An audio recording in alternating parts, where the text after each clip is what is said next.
Professional Women's Network, business women lifting each other up, peers and mentors showing you the way, local women working together, sharing knowledge and rocking the world. Because alone you are amazing, but together we are unstoppable. PWNmonterey.org. Well, welcome everyone to the Level Up at Lunch. And I'm so excited to have two of my buddies here, Terry, and she's a mayor of Tulare, and also her daughter, Kelly, as our speakers. I'm just super excited about that. Katerina is going to introduce our speakers. Katerina, take it away. Bing, bing, bing. Okay, I am blessing to introduce Kelly and Terry, the dynamic mother-daughter duo. They are both Fearless Living certified coaches, advanced Fearless Living certified coaches and trainers, and they support their clients to master their skills through the tools they teach them to live fearlessly.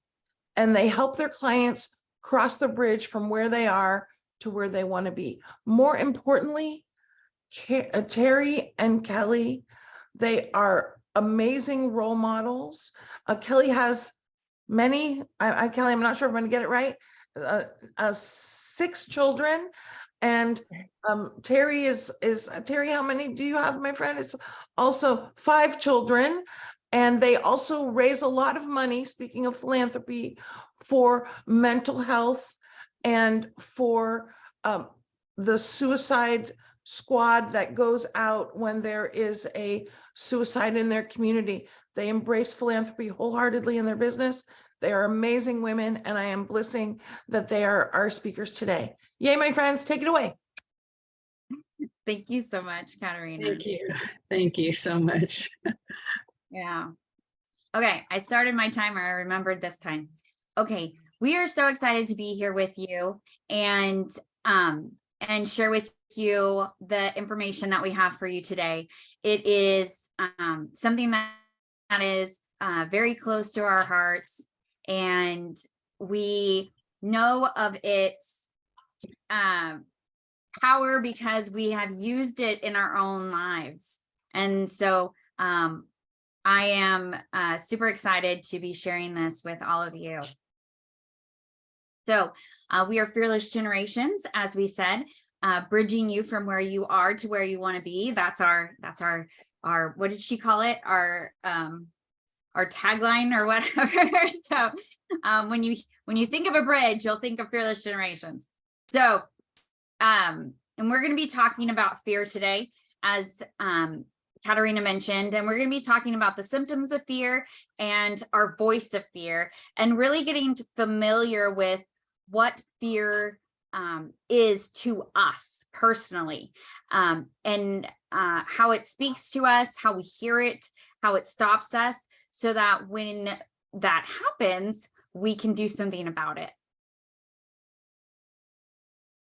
Terry? Oh, thank you. Well, I was waiting to see when it was my turn. So I'm happy to talk to you today a little bit about the symptoms of fear. The fun thing for Kelly and I is working together. We have 2 generations, a grandma and a great grandma and a mom, working together to look at how fear shows up in our lives. And I've had 78 years of experience here on the earth, and I've been able to really reflect upon how fear has played a role in my life and how to thank that fear for getting me to where I am today, because I wouldn't be here if I hadn't had those experiences. So if you ever have some of these symptoms in your life, like frustration, procrastination, disappointment, entitlement, feel like a victim, you have self-doubt, or you just play safe, then those are symptoms of fear. So if there are times in your life where you've stopped, where you've played small, where you haven't stepped out, you haven't taken a risk, then that's because fear is that wall that's keeping you from going there. And I always tell my clients, it's like that old Disney cartoon where there's Donald Duck in a devil suit and in an angel suit, and he's sitting on your shoulders. And that voice of fear says, oh, Terry, you're not going to be able to do that. You're not enough. You can't do that. People aren't going to like you if you say that. Keep that quiet. Don't tell. That's impossible. If you hear that, it's like, flick that guy off your shoulder and listen to the one that says you are of great value. You have things to bring to people's lives to help them. So you want to be aware of those symptoms, because sometimes we get frustrated and we just, oh, well, I'm frustrated. Well, you're frustrated because there's something that you're afraid of stepping out of your comfort zone to do that will propel you forward and help you to bridge from where you are now to where you want to be.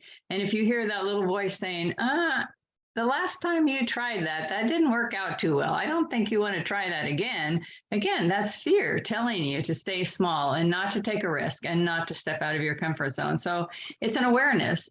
Be aware when you're having those symptoms, those feelings, you're hearing those inner voices, that chatter that's telling you you're not good enough. That's fear talking to you. And it wants to protect you, but in reality, it stops you from being whom you were created to be. So we're going to teach you guys an amazing tool today, and you can use it in so many different areas of your life. And it's called Stretch, Risk, Dive. And the core of it is your comfort zone. So your comfort zone is what you're doing right now. It may not be comfortable. It may not be what you want to be doing. It may not be, you may not be happy about it, but it's what you're doing right now. And so it is in your comfort zone. And Terry is gonna take us along a journey that shows us what each of these zones look like. So I'm going to kind of share with you a journey that I have been taking the last 6 years. So I retired from teaching. I was a school teacher and administrator for over 35 years. And when I retired, I didn't really retire. I just wanted to do something different. And so I tried a lot of different things. In fact, some of you are really successful at some of the things I tried. I tried real estate. I tried financial planning. I tried several things trying to find where's my third act going to play out? What am I going to do here in the last third of my life? And I would take little steps out of my comfort zone. I mean, I passed the real estate test, so that was a pretty big step out of my comfort zone. I tried different things, but I just wasn't really sure that was for me. I wasn't feeling that fulfillment that I have felt as an educator. So about 6 years ago, our community was really it was in chaos. We had an assistant city manager, we had an assistant fire chief, we had an interim police chief, we had an interim lawyer, for our city, and we had city council members that argued and yelled at each other on the dais. Now that's pretty non-functional city. Well, I had never had any desire at all to be in political or municipal government, not once. But I felt like I had to do something, and I got this little poke and said, hey, go run for city council. And I said, are you kidding me? Run for city council? I didn't even know how to do that. And so I got shoved out of my comfort zone. And I knew that I had to do it. Have you ever had that feeling? You just know that this is something you're going to do. You're going to do it no matter what, because whether it's God telling you or the universe or whatever it is, that's something that you need to do. So I was shoved out of my comfort zone. So that's the first level. And so once you go out of your comfort zone, I'll let Kelly tell you what that next circle is. So the next level out is your stretch zone. And your stretch zone is things that you've done before, but you haven't done recently. So this is also known as the beat up zone, because you'll say, well, I used to do it, so why can't I get myself to do it now? Like, I used to go to the gym every day, and now it's been a year since I've gone to the gym. Why can't I get myself back in that mode of going to the gym? And we beat ourselves up. So the stretch zone is that thing that we know we can do, but we just aren't doing it. So for me, in this little scenario that I'm sharing with you, my comfort zone was to do something that I already knew how to do. I stretched out because I did know how I had multiple administrative positions and leadership opportunities. So I thought, well, I can be a leader in my community. It's not something that I feel so much fear about that I can't stretch out and do that. So I went over to the county and I took out my papers and I I got my 30 signatures, and that was just a stretch for me to do that. So that was how I did my first sort of, tipping my toe out of my comfort zone to move in the direction of perhaps serving on city council within my community. All right. And the next zone out is the risk zone. And this is where the magic happens. And the risk zone are things that we aren't sure we can be successful at. We haven't done it before, or we might need to ask for help to do it, or we might need to research, or we might need to, there's more steps involved. And in the risk zone is where change happens. And so the risk zone can be very exciting. And it can be very scary because it's things that you're not sure you can do. And just listening to all of you and the ways that you're expanding your business and expanding your horizons and your influence within your community, I know that some of those are risks, and you're willing to take those risks because you know that change is the only way to grow. And so as women entrepreneurs and leaders, taking risks is that arena that we actually grow personally, spiritually, emotionally, and effectively in our businesses. So for me, the risks at this point where I had to run a campaign, that was something I did not know how to do. I think when I was in the 4th grade, I started a little club and I ran for the president, but that was probably my only experience of running a campaign. And that was pretty benign compared to running a political campaign. So I reached out to other women that I knew that had run successful campaigns within our community and our county and the state. And they gave me advice of what I had to do. Well, it was really risky for me. I had to ask people for money. It takes money to run a campaign. We all know that from national campaigns, it takes millions and millions of dollars. Well, for me, it was going to take thousands of dollars. And so I had to do that. I had to ask for people to run my campaign, to be my treasurer, to order signs, all the things that go with a campaign that I had never done before. Social media, it was way out of my stretch zone. It was definitely a risk. Yet I knew that if I was going to be successful, that was something that I would have to do, is to take a risk, learn new skills, and be enthusiastic and ready to take that on. So that was my risk. And the next zone is the die zone. And these are the things that are so far out that we feel like we would just die if we had to do them. So, it's those dreams that we have that we don't see a way there, but we have that desire still, but it just seems so far out that we don't even know how to take that first step. So that's our die zone. And I can remember growing up, and when I was early in my career, there was things that I had to do that I would even say I'd rather die than do that. And that just be a little thing that people would say. But for me, the die zone came when I talked to our state assemblywoman, who was a good friend of mine, and she took me to lunch and we were talking. I've been pretty successful in getting information out. I had a long list of people that were going to support me. And then she said, okay, now you have to go to your precinct and you have to walk the streets, knock on every door of a registered voters and talk to them and ask them to vote for you. Well, I live in Tulare, California, which is in the center of the state, a little bit different than the Bay Area or LA, very rural.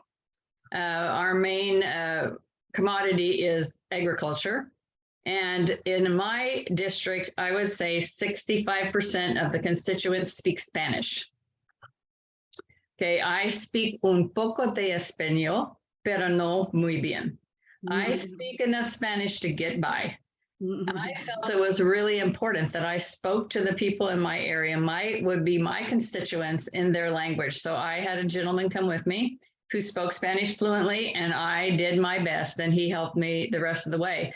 And people really appreciated that. And they would slow down so I could understand them, and they would talk with me. But let me tell you, that was a die for me. It was an absolute die to walk in my community, people I didn't know, knock on their doors, and I only had one person slam a door in my face. And I anticipated that might happen even more. It's also a community, my community is a little bit male dominated, shall I say. I'm the first woman mayor that's ever been a mayor in Tulare. That's a woman. And our city council is always 4 men and maybe 1 woman, and often 5 men. So again, I was out there doing something that was unusual, and I was 74 years old. So it was, all of those things made me feel less confident walking the streets of Tulare. And I live on the wrong side of the tracks. You know, if you believe that right and wrong side of the tracks, I live on the west side of Tulare. So it was just a die. It was absolutely a die. There are areas in my community I would not walk in the dark. So I planned to go during the day. I planned to support myself and be as safe as I could, yet I wanted to go to every single home of registered voters, and I did. So that was my die. And after I got done with it, I can tell you, when I ran again after 4 years, and I ran my second campaign, I was so grateful that no one ran against me, because I didn't want to do that again. It would have been easier, right, than the first time, but I really didn't want to do that again. So it was a die, and it would be a risk. But so many of the things I did, because I did the stretch, then I did a risk, and I broke the risks down into stretches, and I broke the die down into risks and stretches. I could take those steps one step at a time. And that's what's so powerful about this model. You can ask for help. You can do the research. You can break a risk down into stretches that you already know how to do, and then get the support to move ahead. So no matter what it is, running for city council, whether it's taking on a new role, building your community, starting like Tracy, starting a gather organization to support women, Nan, building creating a whole curriculum to help people, whatever it is, you can break it down as you stretch out of your comfort zone, and you get to that die zone, and you've got it done. And so it's really, it's a great tool to use. So that's what we love, sharing it. Oh, and I did win. So I did win. And it was funny because when I started out, I really didn't know. I really felt I was guided to do that. And so I thought, well, maybe it's just to learn how to take risks. But when it came to that night, when it comes in on the TV, who's got the most votes and all of that, I didn't do a big party because I just had my family. So that's a pretty big group of people. And I ordered hors d'oeuvres and had all the fancy stuff, but just my family. And when it first came in, I was like 58% of the votes ahead. And it was like, maybe I'm going to win this. Then let me tell you, I started all over again, right? Being on city council now was not my comfort zone. And so I had to start all over, going through that process and breaking it down into stretches and breaking the risks into those, and just, continually challenging myself to get out of my comfort zone, but supporting myself by doing it one step at a time. So it's really been a great adventure. Yes. And it's been fun watching her go on it. I knew she was going to win the whole time, though. So what we're going to do is we're going to walk you through this process, and we really want you to take it serious, and so that we can really help you to break it down and make it doable. So we want you to pick a goal, and this goal needs to be at least a risk for you. So I'd love it to be in your die zone, but it needs to be at least a risk. We want you to pick a goal. And then we want you to write down 3 tasks that you know that you'll need to do to complete that goal. And then once you have those, map it out, put them where they are. So are those tasks in your stretch zone or in your risk zone, in your die zone? Put a little dot, write it out, say, this is where the task is. And then we're going to break those down and make those tasks into smaller steps. And we're going to show you how to get it done. So I'm going to stop sharing my screen so we can see your beautiful faces. And I would love if someone is willing to let me walk you through this process. and support you in breaking down those steps and making this goal that you have one that you can start doing and feel like you can accomplish. Nan, yay. Thank you, Nan. Well, we'll get it out, see what we can do. All right. So what is your goal? My goal, so this is a long-term goal, but my goal is to start a group of women entrepreneurs who have fairly good sized companies with about, let's say, 500,000 in revenue, looking at maybe having at least 5 employees, and feeling like they're maybe frustrated with the turnover that I mentioned in staff. They're frustrated with people who are retiring. They're thinking to themselves, I got to keep this business going because I'm 55, let's say, and over. And I'm not sure what I can really do. I need some group support in a sense. So that's where I'm saying, if I wanted to head there, what would I do back here to get there? Yeah. Okay. So I love that your vision is really thought out, and you really know that the woman and what's going on with the woman that you want in this group. So right there, it's pretty clear, right? On the type of woman you want in this group. So that achieving that goal, where is that on the diagram? Is that a die for you? Is that a risk for you? I probably should go back. Oh, I wrote down the things. I would say it's a little bit of a stretch. It's a stretch. And I think it's a stretch because coaching has really not been in my wheelhouse, so I decided to make myself do something to learn, because otherwise I probably wouldn't do it. And that is to enroll in a success coaching program, which is, and I'm about halfway through it. And it makes me just sometimes to learn the new skills, because I have to keep my mouth shut and listen. And that's very hard for me to do. So I am trying to stretch myself to do this and learn it and be it. Okay. So what are 3 tasks that you'll need to do to be able to have this group come to fruition? I could think of one right off the top. So and this is really off the top of my head, totally. But one is, I was the 2019 NABO, National Association of Women Business Owners, California Businesswoman of the Year back in 2019, for the bigger business, not this business. And I'm thinking to myself that I've been active in that group, but not since I've been up here.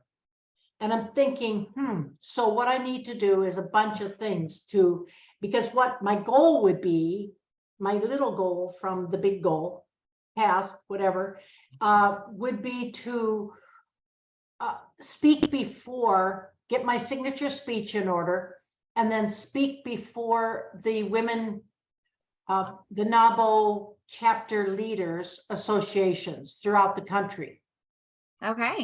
Okay, so step 1 would be getting your speech together.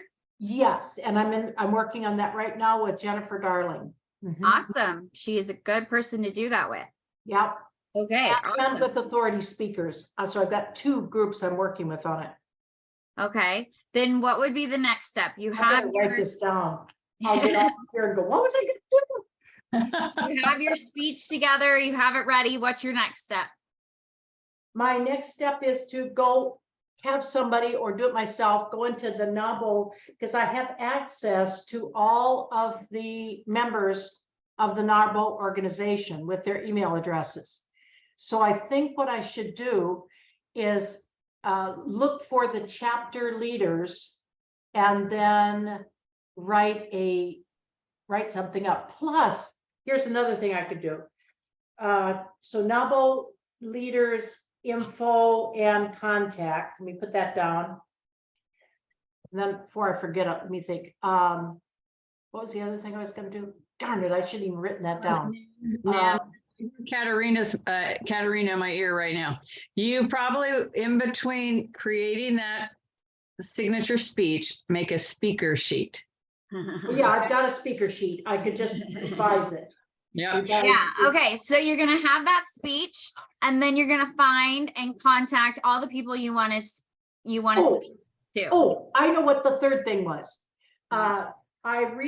They just rolled out a WBE program, and I have been certified, and I'm one of the top first 100 to be certified.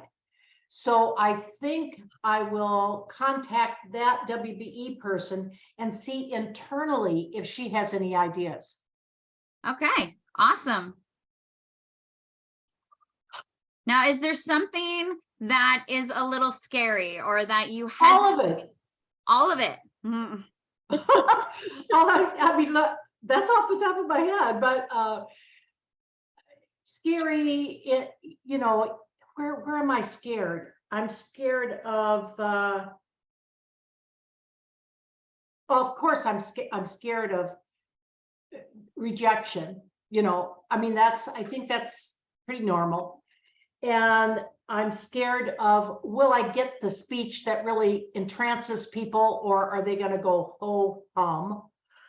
What else am I scared about? I'm scared about I don't know what else I'm scared about. I guess I'm scared about eventually this group and thinking, oh God, can I keep my mouth shut and be able to really do this on the coaching side? Yeah. Yeah. You know. So with the fear of the speech being successful or hitting the mark or whatever, what is something you could do before to support you in that fear being a little less? Well, I don't have a dog, but if I did, I would practice to the dog. I suppose I could recruit my husband or my daughter or somebody, but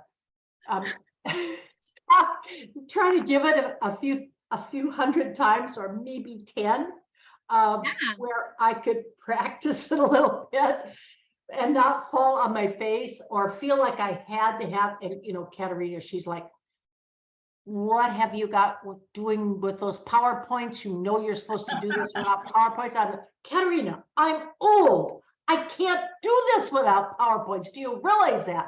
So if I could get my PowerPoints down where I didn't have to have a lot of words on the PowerPoint. I mean, it's real easy over Zoom, but if you have to do it in person, then you've got to get your act together. Yeah, so practicing it, right? Right. Practicing it, asking for support. I'm sure there's ladies here that would sit in a Zoom room and listen to you. Oh, I know I would. really? We got Elizabeth's raising her hand too. So practicing it, right? Maybe tweaking it a little. Yeah. You know, Katerina's really good at that. So, you know, those are little things that you can do to baby step yourself past those fears of giving the speech, or that the speech isn't right on. Well, and the good thing is that people really don't go to those speeches with tomatoes, so they probably wouldn't throw them at me right there. They would not. I don't think they would probly let them in. Just You never know. Unless it's part of lunch. You never or know. something. Yeah. So that's the way that we can break down those steps. And if there's something if one of our tasks is a little bit scary, well, how can we make it a little less scary? How can we take it and pull it into the previous zone? So if it's a risk, we can ask for support. We can research. We can get coaches. We can, like Nan, she has Jennifer Darling helping her with her speech. And authority speakers, I have too.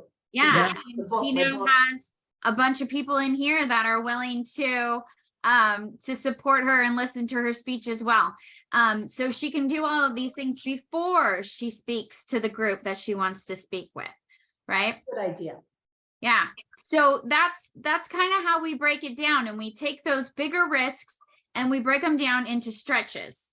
And then as we do that, our comfort zone expands. And so those things that were once in our stretch zone are now in our comfort zone.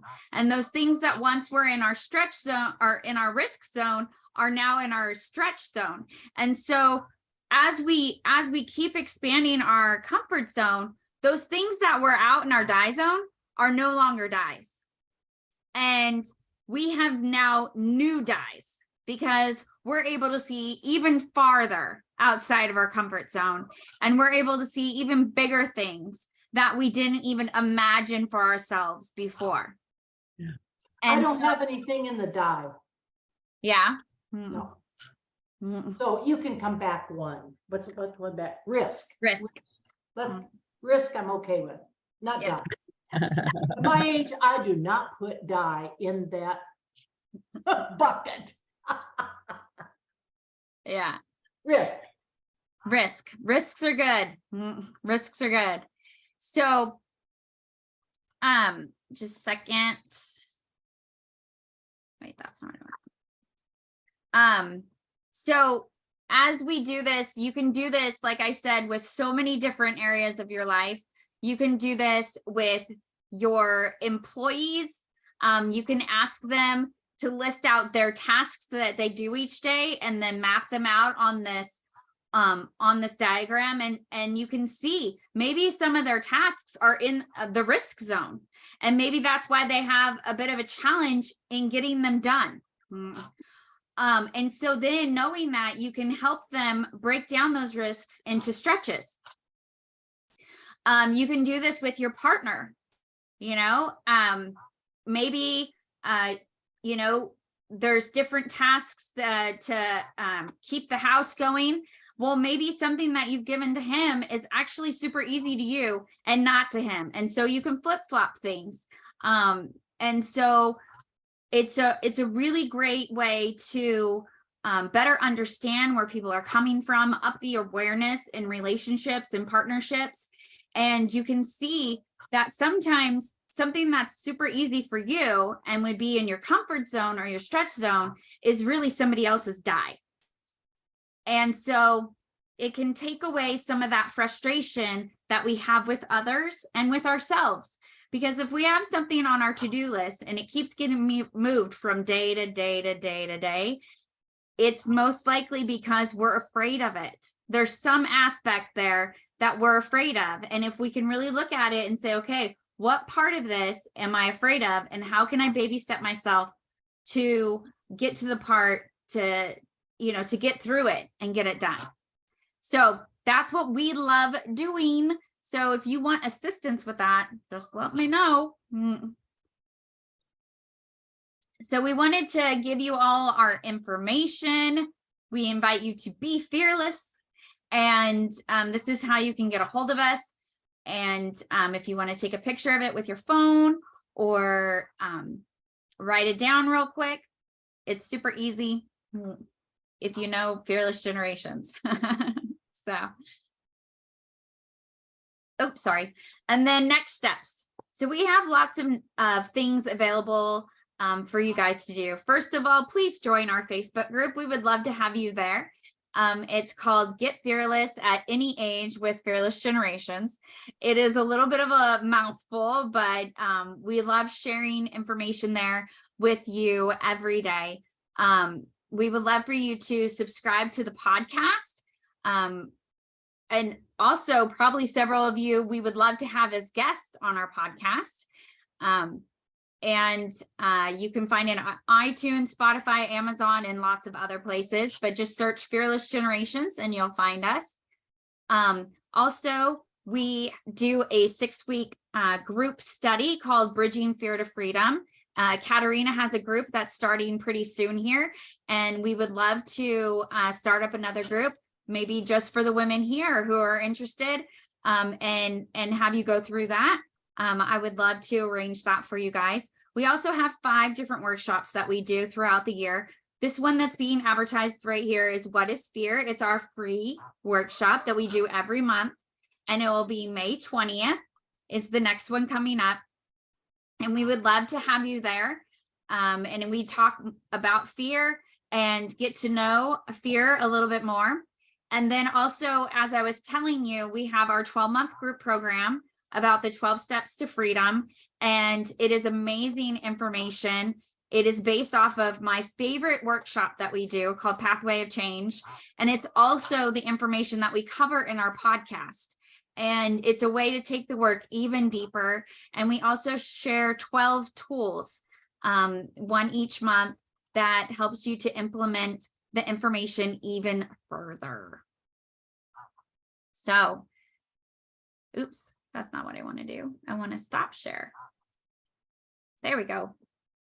So we have a minute and 28 seconds. If anyone has a question.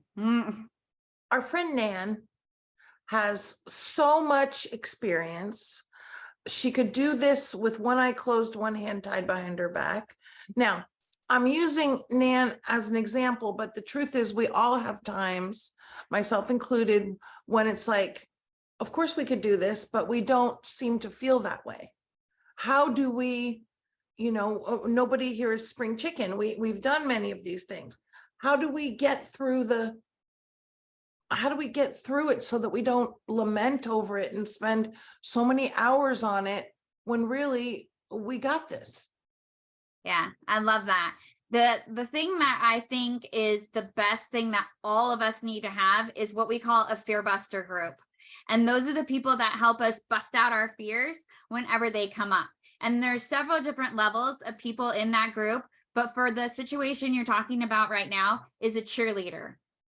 So having somebody that you can call and just say, you know what, I've got this coming up. My fear is just talking me out of it, and they just go, Katarina, you've done this a billion times. You are amazing. And you're going to bing, bing, bing them. Right? So they just, they're the ones that are going to get you over that self-doubt hump and help you to just get back at it and doing those things that you're the best at.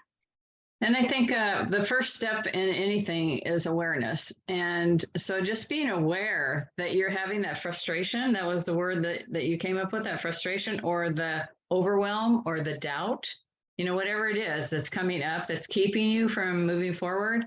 I think the awareness of that then allows you to go ahead and seek out the cheerleaders, the wise counsel, the perfect partners that are going to help you and support you in getting over that initial hump of fear.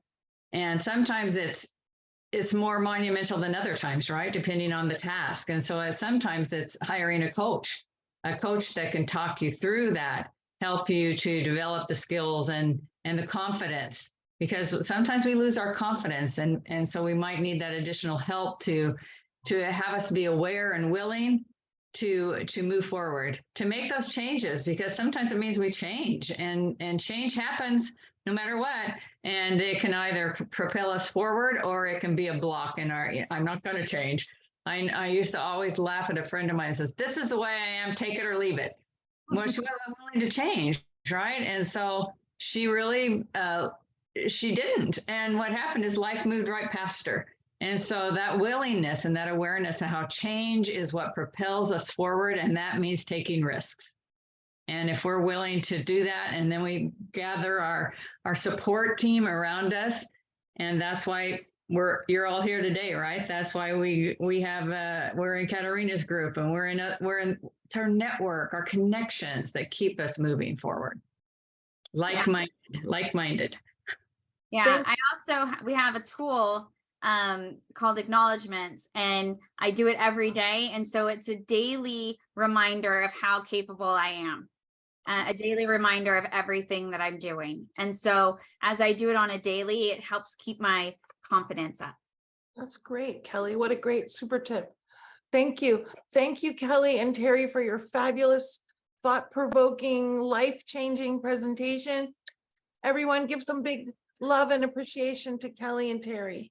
Thank you. Thank you. Professional Women's Network of the Monterey Peninsula, the source of encouragement and experience you've been looking for. Visit pwnmonterey.org and join us today, because alone you are amazing, but together we are unstoppable. pwnmonterey.org